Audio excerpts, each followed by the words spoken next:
Hello and welcome back to A Better World. This is your host, Mitchell J. Rabin, and I'm very glad you're joining us again today. Today, before the end of this year, I wanted to have my dear friend and colleague, Alan Steinfeld, join me on A Better World. Alan was part of the early days of A Better World and has gone on to do his own show for which he's become very well known. He's doing an awesome job in what he calls New Realities. And New Realities is both a radio and television show that is largely about subjects of the interface and exploration of science and spirituality and healing.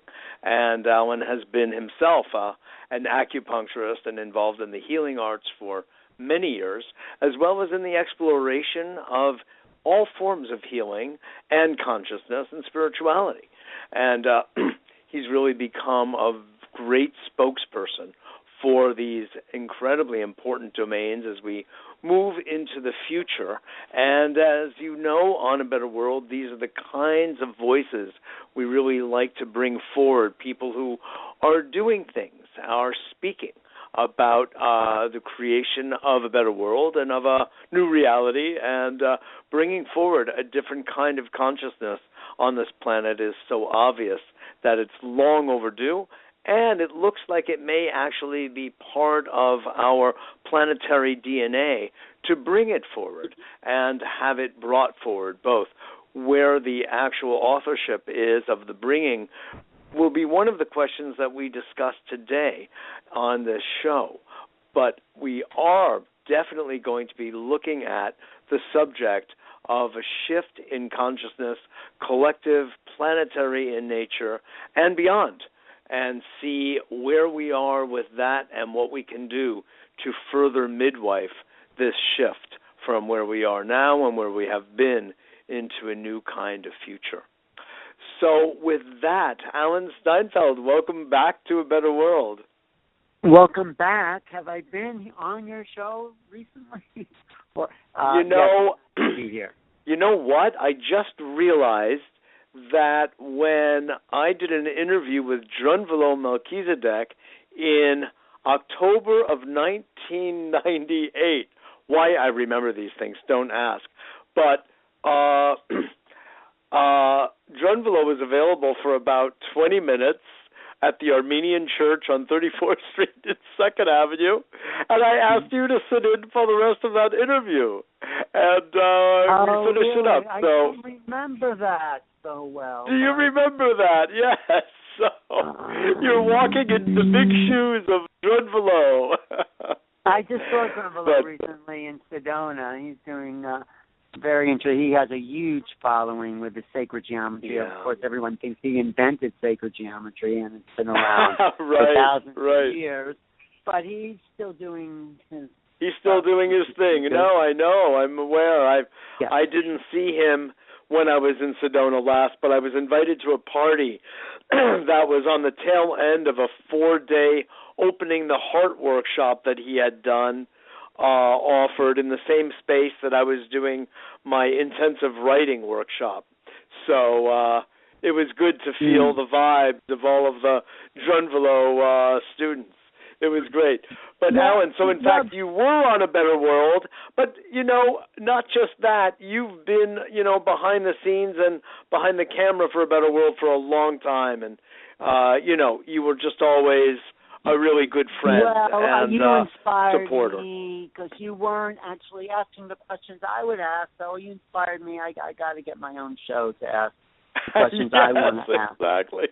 And, that's right, exactly. But I have been an observer of consciousness like you for the past, 30 years? We've been dabbling in all the realms, including Chinese medicine and consciousness and biology. All of the so-called classic modalities, classic for us, which are largely Eastern modalities of, as you say, we both happen to be acupuncturists. We've both gone through the training in Chinese energetics. We're both quite familiar with homeopathy. We're both quite familiar with Ayurvedic medicine and Vedic astrology. Right, yeah. But what all this is pointing toward is a shift in how we understand who we are and what the body's about, right? Exactly. That's what all these things, that's why we're interested in those things, along with a whole, I would say, subculture of people looking for answers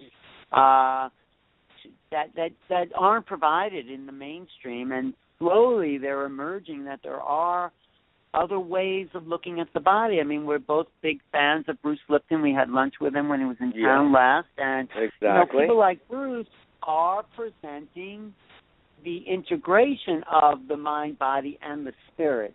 That's what the science of the future looks like. That's what the shift is looking like. It's no longer a question, is there a shift in consciousness? We say there is a shift in consciousness, and what is that about? And what I say it's about new realities. And what that means is that we are thinking differently about the nature of reality. Reality is not the same as it was, last year or 20 years ago or 100 years ago. That's right. And what I mean by that is, what were you saying? No, please go on. Oh, no. I'm just saying what I mean by that, it's not that the world essentially has changed. It's that the human potential is making itself available to a broader spectrum of awareness. So, that's a very good point. Now, wouldn't you also say that a lot of the shift that's taking place is greater access, interestingly, to the scientific languaging of our experience and supporting our intuitions about what is reality, so to speak, in ways that we never had access to before. We were all, because of the bifurcation of spirituality and science many, many moons ago, really in the West, we kind of got weaned away from our own intuitive knowing, and science, in the sense, is circling back to support our own original thinking. And, Joe Dispenza, Alan, said that that science is the contemporary language of mysticism. And I think that's a really brilliant point, because it allows us to be confirmed in our knowing that we have felt for a long time. And let me just circle to one other thing that I know you're working on, although I want to hear you comment on that, is your work. You're beginning to film a project regarding indigenous wisdom and the elders across the planet, and always a very important subject to me. And in a way, it's interesting that our language is changing, and yet the knowledge was always known. Could you speak to that? Exactly. Thank you. That's a very good question and has many parts. First, addressing the idea of science is that it was really the quantum revolution that opened the way to consciousness, and they realized in the early experiments of quantum physics that the observer affected the experiment. So if the observer affected the experiment, then where was the objective reality? And maybe there was no objective reality, and this is what the revolution in science, as well as art in a way, and I mean abstract painting came in at the same time, and a lot of revolutions of perception came in at that time. But we'll just talk to science. And science no longer could be defined as an objective measure of the world. It was based on who was looking at it. The collapsing of the wave function meant that our intention was part of the experiment. So the objectivity that science still likes to think it has was thrown out the window and opened the door to the valuing of the subjective experience. So part of this, what I call new realities, is the idea that there is no such thing as objective reality. No one can tell you that your experience wasn't true, wasn't right, wasn't real, although science will, from old science, Newtonian science, will tell you, no, it's impossible to see what you saw, or see a UFO, or see a ghost, or feel chi even, and the subjective realities of our experiences are what we're looking for a greater confirmation, and then the quantum physics came along and said, no, your subjective reality is the reality. There is no objective truth, and there's no one to measure it because they have to include themselves in the measurement of it. So that was a huge shift in understanding and of both understanding and potentiality in the same breath, actually. Yes, you're reminding me. And that gave power back to the individual. It gave power back to. First of all, we realized that Western science, the objective reality, hit a dead end. They hit a wall, and they splattered all over that wall, and they couldn't put together the pieces again because there were no pieces because they didn't exist in the first place. So exactly. But wait a minute. But to make a distinction, I wanted to make a distinction because it's I think it's useful. But first of all, I do want to quote something I'm reminded of in listening to you speak beautifully about the nature of the subjective. I studied neurolinguistic programming with one of its founders, Richard Bandler, many moons ago, and one of the things he used to reference all the time was the primacy of the subjective.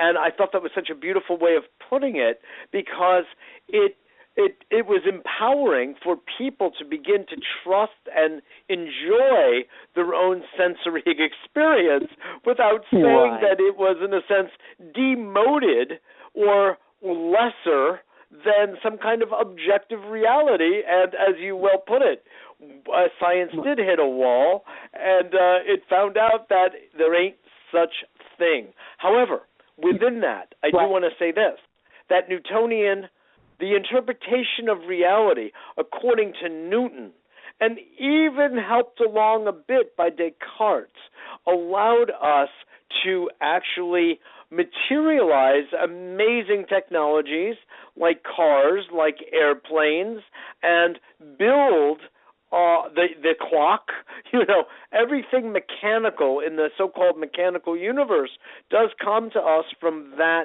perspective of reality. And that of course, was as you're a phase suggesting, of our development. We needed to go through those it's a very useful phase.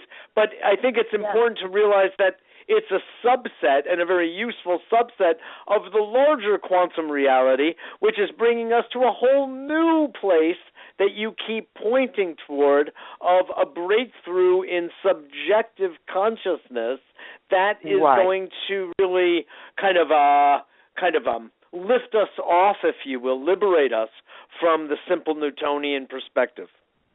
Well, it was when you climb a ladder, we go for a rung, and that rung pulls you up, and you know what? You have to let go of that rung if you're going to keep going further. You have to let go of what got you there in order to achieve a higher level. So mechanistic, Newtonian, Cartesian paradigms, although Newton was an alchemist and Descartes had a vision of an angel, and that just sort of set the foundation of something that was different from all of that, just to go back with a little history, if you know that. Right. And so we leaving the mechanistic world of the objective realities, and we're starting to redefine. Well, it's so-called objective. I would use the phrase borrowed from Buddhist science and psychology. It's relatively objective. But the point that you're making, that we're making, is there is no absolute objectivity. There's only relative objectivity in our world. Well, no, but they being these mainstream science, is still telling people there's an objective reality. This is how it is.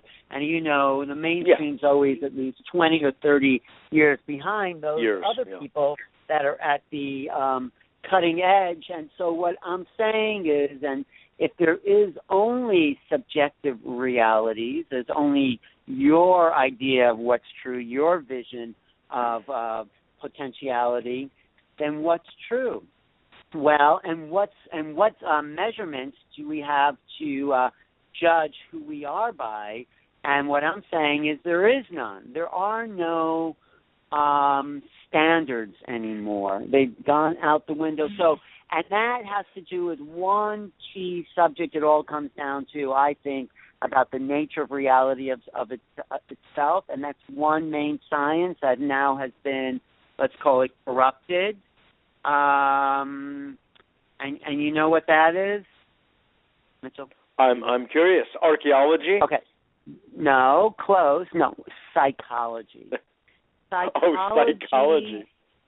Psychology has taken, in the old form, a linear, in a way, redefine us in objective terms where essentially psychology is a subjective science. But if we go along with the mainstream, you have to think a certain way, and you have to do this. And if you don't fit the objective mold of a normal human being, you're thrown in prison or you're given drugs. And now look at all those kids. I mean, Well, 5 or 6 years old, I would be hyperactive. I don't know what I'd be, full of awful drugs they give kids. Yeah, you're talking about the co-opting of what is a beautiful study, the study of psyche, and psyche. Psyche comes, of course, from the ancient Greek psyche, which means sacredness of mind is really what it means. The psyche is also the soul. It's an entirely different perspective than what we refer to as psychology today. Psychology today has been co-opted by both the medical world. So we get, as you were saying, we have this nomenclature where people are healthy and people are ill, and God knows what we would be considered from that point of view, and it's been co-opted by an economic and a political system. So we're not really dealing with psychology. We're dealing with a prostituted, corrupted form of it. But what you're suggesting is we're restoring and we're upgrading psychology to a nonlinear quantum physical reality, which, interestingly, a science, I would say neuroscience, is actually helping to nourish. Yes, neuroscience is very important. It's a key element because it functions on a quantum level. But what I also think this renovation of psychology does is take us out of the box of how we're supposed to think, the standard mode. And it was the psychedelic revolution that really broke ground. I remember Timothy Leary saying, they don't want you to think differently. That's the reason LSD is illegal, because it makes you think thoughts that you would normally think. And people, get disturbed if you're thinking something that they're not thinking. And so he called it the thought police, was restricting thought. But anyway, it's too late for that, because the whole idea is... sure. It's out of the genie. It's out of the bottle. It's God. Yeah.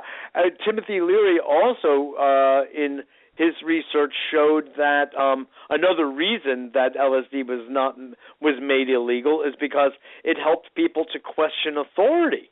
And God forbid that should happen. And, of course, Robert Anton Wilson in The Cosmic Trigger and his other writings, the Illuminati Trilogy, etc., went, really full tilt on looking at these aspects of the psychedelic experience and how incredibly mind-expanding it was. And, no, you're totally right. I feel like it very much got initiated there.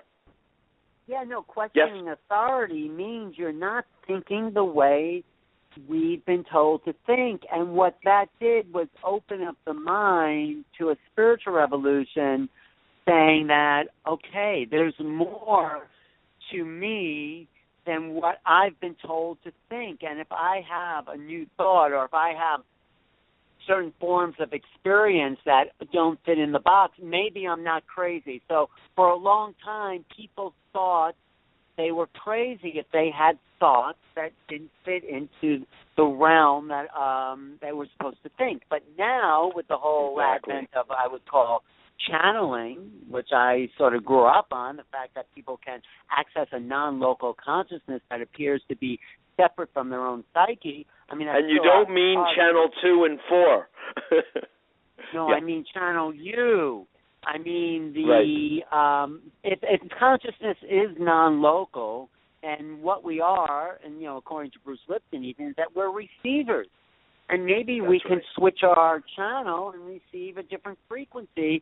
And, of course, now the whole near-death experience, which is also a sort of revolution with people like Eben Alexander, who was a neuroscientist, says he was brain dead, yet he had experience. So, and, of course, his doctors, his colleagues, but he says, it's a phenomenon of the mind and all that. And so what we're coming up against is redefining the old paradigm in new ways. You see, in the old paradigm, those experiences were all aspects of the psyche, of the mind, and what the redefinition of that means is, no, we are greater than our mind. The psyche itself extends beyond the body. And as a matter of fact, one of my favorite quotes of Edgar Cayce, he says, people questioning, is there a life after death and what happens to consciousness? He said the real question is not how much does consciousness survive the body, but how much does that great consciousness survive the birth of the body, meaning that we're so expanded. Not how much that consciousness survives the death of the body, it's how much that expanded consciousness survives in the body. You see what I mean? Yes. It's like we are the vast expanded consciousness. We are the consciousness, and the body is a temporary little blip on the screen of our, eternal existence. Right, but because of the programming of the body, that expanded consciousness has to be contracted and confined. That's right. Delimited. A social reality, and that's the problem we're having, is that we're breaking out, and that's what really the work of New Realities is about, is breaking out of a socially confined reality, and what's his name talks about this a lot, Joseph Chilton Pierce. He was a big influence on what I'm really trying to do. Yes, he says, indeed. Yes, reality cannot be conformed to one person's idea, and so that was the crack in the cosmic egg of the book he wrote in the 1960s, is that we need to break out of culture. Culture has been our trap. Of course, even Terence McKenna would say, culture is not your friend. I love that quote. Right.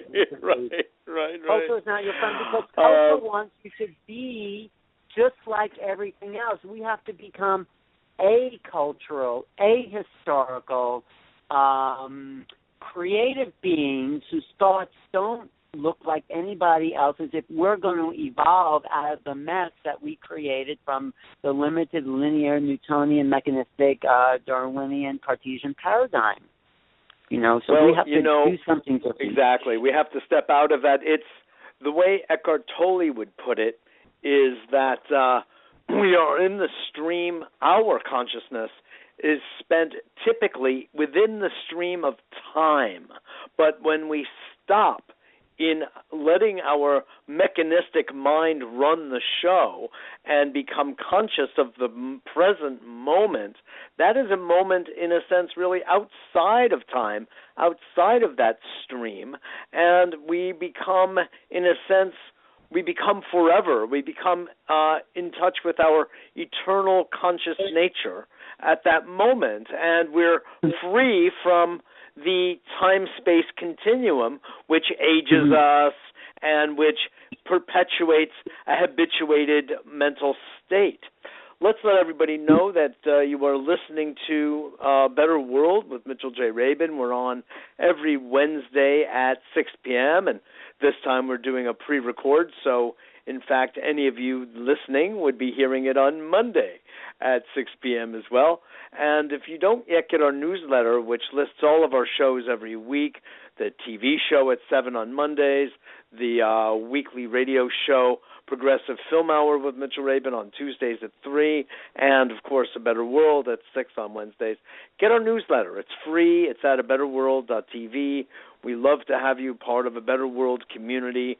And my guest today, Alan Steinfeld, has been part of that community for a long time, as I've been part of his. And we're talking about the exploration of consciousness and stepping out of the stream of time and looking at the places we may go multidimensionally, accessing different types of intelligence as we move along the path of frequencies in our larger, energized, intelligent universe. Alan, it's a pleasure to have you on and to talk. Yes?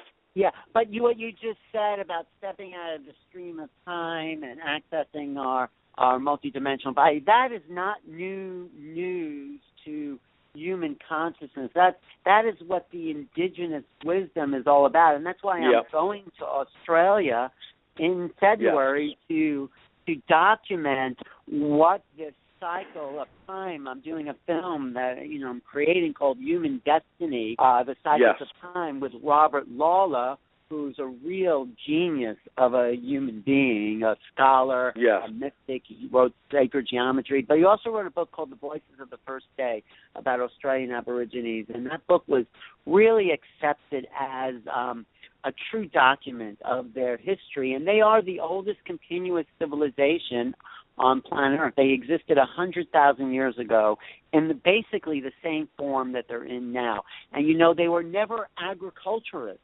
They knew how to plant, but they were hunters and gatherers because they felt by planting crops, you were enslaving the earth and you were enslaved to time. So by wandering and letting their walkabouts direct their movement, they were able to maintain a wisdom that connected them back to the earth in a more, I think, integral way.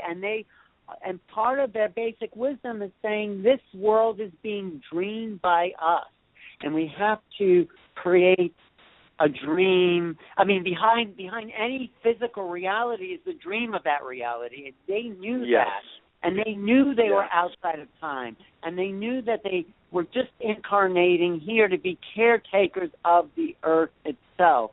So all these New Age philosophies that we think are so revolutionary are part of the Native American traditions, the sacred traditions and we think these people were primitive, but they weren't primitive. They're very sophisticated in their awareness. I mean, they have the same brains we have. Their awarenesses are different, and the key to human destiny, I think, or at least I'm proposing in this film, is to connect us back to indigenous wisdom. It's what Joseph Campbell said. He said it's not technology that's going to save the world, it's intuition. And so I'm starting an Indiegogo campaign. People can go to my website. They could donate money to help sponsor this film on human destiny and this trip. Beautiful. To What's your Australian give the website? They can go to right now. The Indiegogo campaign will be up on my website this week, but they can go to newrealities.com and make a donation about this upcoming film project. So I think if we return, you see, we're coming to an end of a cycle, right? It's obvious. Yes. And it's like a circle. A circle ends where it began. That's what makes it a circle. When we come back around to where we started and we're missing the beginning, we don't have a future. But if we come back around and remember the wisdom that these people never forgot, we have a better shot at cycling forward into a new realm, into maintaining a future, a dreaming future, and not the destruction that this civilization, the destructive path that this civilization seems to be on. I think it was. I want to just say that I appreciate very much what you're saying, and I'm also doubly pleased to hear of your interest in the indigenous wisdom. It's something that I've been deeply steeped in, really, from teenagehood, when I first actually came across a book with a foreword by Marlon Brando on the Native people. In fact, he was a major advocate of I remember when there was a Native American woman who accepted his Academy Award. You remember that? Yeah, exactly. He was a major advocate.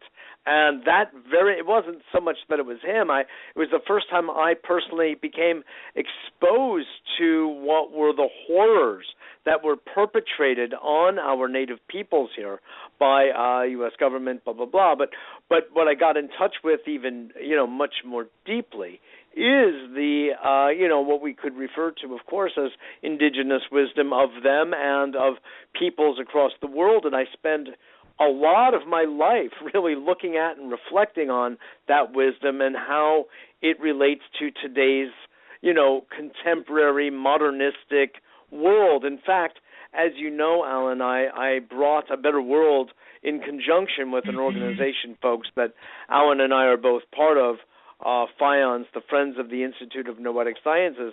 We co-hosted a gentleman named David Christopher, who wrote an utterly beautiful book that I don't think that you've really delved into deep, but I would really recommend it, called The Holy Universe, because it talks exquisitely and very intelligently about the interface and confluence of ancient wisdom and knowing with our modern Western, largely left hemisphered knowing. And that there really is a rather beautiful place for a marriage between the two to keep each other in balance and harmony. And in other words, enjoy the fruits of each. It's not, and I really like to say this, I probably enjoyed the book because I've been saying something like that for a long time. It's not one or the other, but there's some intelligent integration of what we have created, because we're indigenous people as well, and the ancient wisdom, like that the Dogon understood and recognized Sirius, the dog star Sirius, 10,000 years ago. How in the world did that happen? Or, as you say about the Aborigines. They knew, they had the intuitive awareness of what the truth was, and no one told them. There was no objective science to say it wasn't true. But there is a science to intuition, as the SRI remote viewers found out. There's a science. Yes. All these people in the so-called spiritual New Age are just discovering what we've already known all along. What we've already known, exactly. I mean, that's why it's a little bit of a yawn for me to see all of these people popping up as though they've come up with, the newest thing since sliced bread, and I kind of go, oh, please. You know how many thousands of years ago, years you're late? You also have to acknowledge, in a sense, that it's okay. At least it's different than the mainstream, right? So yes, it is. Come up with, by all means. By all means, and not only that, who are we to judge who it is that's going to learn what when? Everybody is on their own. You talk about cycles. Everybody is on their own individuational path, as Jung would call it, and have to make these discoveries of connecting the dots, both linear and non-linearly. So in reality, there's no judgment. It's just there's a moment of, finally, thank God, more people are getting that ancient wisdom is real wisdom and intelligence and technology. I mean, just as a funny example that you might appreciate, Alan, I was speaking to somebody about a new battery, a saltwater battery that runs in perpetuity. Well, in the same conversation where this inventor was telling me about what he's come up with, he said also in the same breath, by the way, did you know that in ancient Egyptian culture, they had a saltwater battery? It's indicated in their hieroglyphs. So, you can actually we have a new... see that at the Metropolitan Museum of Art if you go to the Egyptian wing at the side of the Temple of Dendor, they're holding these things, these hieroglyphic images are holding these things that look like batteries that are producing an electrical charge. They're pouring this electrical charge. If you go to the side of the temple there at the Met in New York City, you'll see these electrical charges there. And I know, and everyone says, oh, that's water, but it's obviously not water because they're pouring things into something that's not below, but it kind of is off at a distance. Anyway, it's evidence that they did have some kind of, I would say, primitive electrical. They were able to manage electricity in some form. Oh, exactly. In some form, and but that you're pointing out a certain kind of hubris of our contemporary society, that we are the summit of all that has gone before, and on some unconscious level perhaps, but to make the discovery that there have been societies way long ago, like you were saying. I thought the Aborigines went back 40 to 50,000, but that it goes back 100,000 years is just awesome information. Yeah. That's just incredible. And, but we have to really make space for the fact that our ancestors they had a certain purity. They didn't have the same pollution and contamination of GMOs and everything else that we have today. Their consciousness was probably clearer. We got lost in time. We started to chase time. We started to chase this thing of this limited existence. We forgot who we were. Exactly. We forgot that we were immortal essences that transcend time and space. And if once that's forgotten, then, the world is up for grabs, and it becomes like a game of greed and not one of preservation or ecology at all. It becomes who has sustainability. Really exactly. No, you put it beautifully. It's a clamping down on the time-space. It's a clamping down on the time-space continuum, which has at its base a profound sense of loss, of question of who I am, and of self-worth. So no wonder you get the acquisitive, materialistic, greed-based societies that we have, because nobody knows who they are. They don't identify with their eternal, intelligent nature. That's what I hear you saying. Exactly. I think it's a very well-made point. Idea is, I think we are here. I think technology is a good thing. I think within the context of a global civilization, interesting enough, when Marshall McLuhan used the term global village in the 1960s, nobody had any idea what he was talking about. Now, it's like, your grandmother down the street knows exactly how to connect to the global village. And so she goes to Google. We are living in a global village. We do have the technology and the resources to feed the planet. We have capabilities of free energy. I know you're involved with that. And if we had free energy and we had the freedom to think what we wanted to, then what would be our currency of exchange? What do you think it would be, Mitchell? Frankly, the currency of exchange, I really think that it would probably be just on the material level, it would be barter. I don't think that we would be really using money. Beyond barter, I guess, in a way it is. I would say creativity, the creative force. What is your creativity? What can you share of your creative potential with me that increases my awareness? I think creativity is the currency of the future. In a way it is now. Creative people are being rewarded for their genius. But if everyone had the chance, because everyone is a genius, like Joe Dispenza usually says. Definitely. He says, hello, geniuses. But we're all geniuses. When we tap into what it is that we are here to create, then the world will evolve even faster. We come into a harmony. We come into I think, a utopian civilization. At least that's my vision, when we transcend the greed and the corruption and the objective views of reality, and let people focus on their individual expressions. It will increase all of us. You know, even the way a good song or a good movie expands our own sense of feeling. If that was the currency, if that was the means of exchange, of expansion, then we live in a whole different world. You know, I think we can agree with there. you. This is you're outlining, first of all, just to underscore the point about creativity in exchange and ancient wisdom. You know, part of the Native American perspective has always been that we were all born with a gift, and that's a gift of one form or another of creativity. Some people are really good with their hands.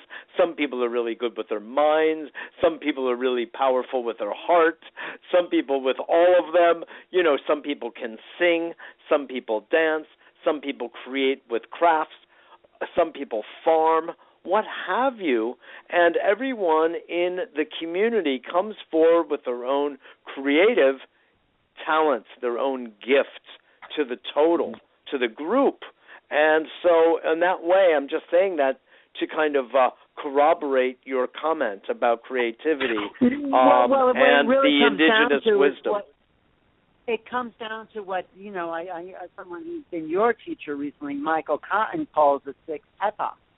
And the sixth epoch is this next stage of our evolutionary collective awareness. And it has to do, of course, with opening up the prefrontal cortex so we can access those creative modes. Well, and the opening up of the prefrontal cortex actually leads to the opening up of the neuroreceptor sites in the heart and the heart chakra, as well as the pineal and pituitary glands. Do you know? Right, and when the heart is open, it reaches down deep. Yeah. Yes, the empathy, the feeling capacity, compassion that we have towards each other become the mode of being on the planet itself for humanity. And then we have an empathic civilization. Civilization and to underscore the other point that keeps showing up here is that civilization has been here many times before. It's not like the first time. It's like the millionth time, you know? It's just a rediscovery, or as some will refer, a remembering of those aspects of us that have gone unconscious that are getting activated again. And that brings me to another question that I'd really like to ask you, because I know you've spent a good amount of time on doing shows on both your radio and TV shows, Alan, on UFO and extraterrestrial type of intelligence and other kinds of inquiries. From that larger point of view, what is your sense of the cycle that we're obviously coming out of a kind of this mechanistic one where everything is linear, etc., and what do you see as the time frame of our entering the new quantum space, of the new cycle of the higher consciousness? That's good. That's a good question. I'm glad you brought that in, because I'll be hosting the Contact in the Desert program in Joshua Tree this May. We had 2,000 people out there looking for ships. With one of the best speakers. We had about 50 speakers, researchers on the UFO phenomena. And, you know, I'll quote John Mack, who was a Harvard psychiatrist, taught at the Harvard School of Psychiatry. You know who John Mack is, right? And he got into this whole idea of UFO abductions and ETs, and he said, and then he realized these people he was talking to who had these experiences, they weren't crazy. They were just referencing a reality that was outside the mainstream. So he had this whole lawsuit. Harvard said, you can't say there are ETs here. And he goes, well, seems like that's what's going on. And so Harvard tried to fire him. He fought it. He won. And he says in his book, wrote 2 books on the subject, Abduction and also Passport to the Cosmos, and he says that throughout human history, the idea that we were connected to other beings and other star systems was the majority of the way people thought. It's just in the last 100 years that these what we call objective views that say we are the accidental creations of this lonely existence is how it is. But that is a minority view within the history of human civilization. That is not what goes on, and the indigenous, wisdom knows this. They call and them understanding exactly. All of the ancient thinkers had, like, the Taoist cosmology. Oh my God, it reaches deep down and deep into the core of the earth and up toward the heavens to a place that, it just doesn't stop. I mean, I'm teaching a workshop these days, Alan, called Heaven on Earth Seminars a couple times a month, and we look at many of these subjects, so we're getting more and more in touch with our multidimensional reality and looking at our perception and the way it operates. Well, what do you mean by multidimensional? What do you mean by multidimensional? What I mean by that is that we are simultaneously occupying a physical space, which is essentially a condensed version of the life force, the chi that essentially runs the universe. That is just a form of intelligence. It's been concentrated. We have concentrated it down into what we refer to as our physical body. But at the same time, like what has emerged from the beautiful experiences that are reported by people who are about to lose their body in this thing we refer to as death, which, the more you see and the more you learn, the more you see that there is no death whatsoever. I've exchanged the word death for disintegration and reintegration, and that's of a bodily sort. But the consciousness continues. We have stories the other side. Even if you look at Buddhist science and psychology, you see there's this whole notion of the wheel of life and of birth and death, not of life, but of birth and death. And when you see that's just one aspect of the living consciousness of the great luminosity, you go, whoa, where is it and what is it with which I identify my consciousness with? And we do that, of course, mainly with our bodies. But I believe that there are, when I say multidimensional, we are living in a sense, in parallel universes. Parallel with other aspects of our consciousness. All right, so you asked me about the timetable, and I'll go back to this one of my favorite interviews with Bruce Lipton, who I posted on YouTube that has tens of thousands of hits, called Fractal Evolution. And so he says in this time frame, in the cycle of evolution, inside time, we go from the one to the many to the one. So he says that, individual cells came together to form colonies of cells, from the single cell. And then from the colony, they became a multicellular organism. So they became a singularity. But they were a many coming together to form a singularity. And then those colonies of cells that became the singularity became organs for more complex cells. So tissue, organ, yep. Yes, organelles. And so the evolution goes from one to many and back to the one when those many become cohesive and coherent in their communication. So he says we're at this critical point now where these diverse points of view and these various forms of humanity are trying to come together to form a colony, a cohesive organism. Yes, indeed. And he says so it goes from, the single cell to the many cells come together, form the organs come together, then form a multicellular organism. They come together to form communities. These communities form then cities and then countries. So we're at the critical state where we're trying to unify as a planet, right? So we're getting all these many and this was a point of epiphany for me when he said, what happens when we become the singularity as a planet? Yes, exactly. We hook up with other planetary civilizations to keep progressing on this movement of evolution that goes from the one to the many to the one to the many. Does that make sense? Do you know where I'm getting? Oh, definitely. Definitely. So, basically, what you have in Ken Wilber's lingo is a holarchy that there continues to be increasing complexity, as well as, Ilya Prigogine talks about that as well.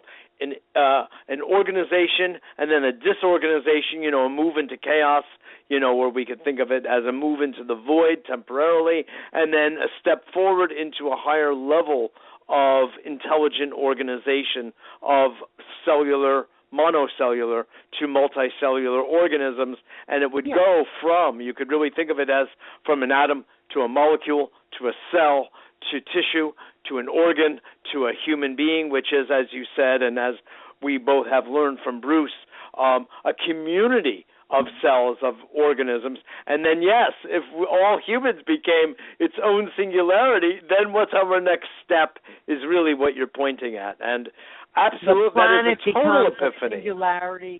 When the planet becomes a singularity, it looks for other singularities to merge with.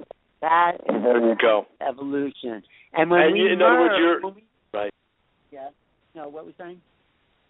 No, I was just going to say, then we become a colony inside of another colony, and the process continues infinitely forward. Right, but we're at that critical state where are we going to come together coherent in a... Cohesive.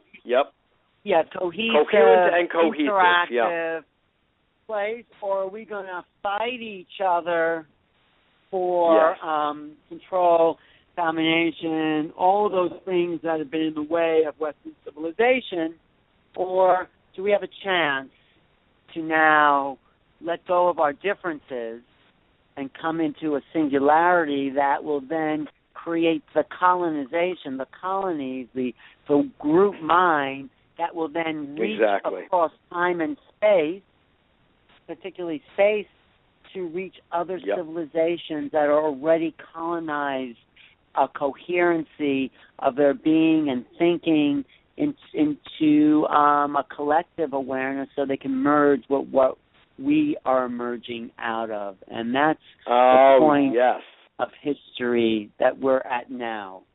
And absolutely. And in fact, some of us feel that we can even hear them calling.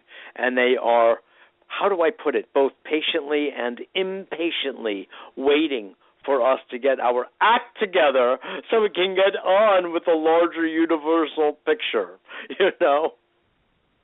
Right, they are. Some people have heard their calling, absolutely. And some people have refused to hear the calling or ignored it or didn't fit into their culturally derived paradigm. So the war is what Terence McKenna is against culture. It's like we need to break the boundaries of our perception, and that's really why I call my show New Realities, because reality isn't what it used to be, Exactly. As Yogi Berra has said, reality isn't, and the future isn't what it used to be either. So, listen, Alan, this has been completely...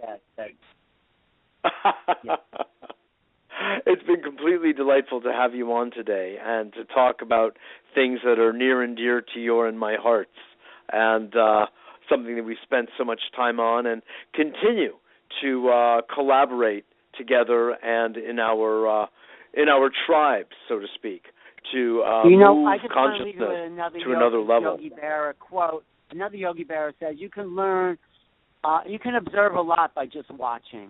That's what Yogi Berra said. And on that note, Alan Steinfeld, thanks so much for being on today and all the good work you've been doing for a long time. Is my website. Yep. NewRealities.com. And beautiful. My YouTube.com/New Realities. Look for my Indiegogo campaign about human destiny and the return of ancient wisdom.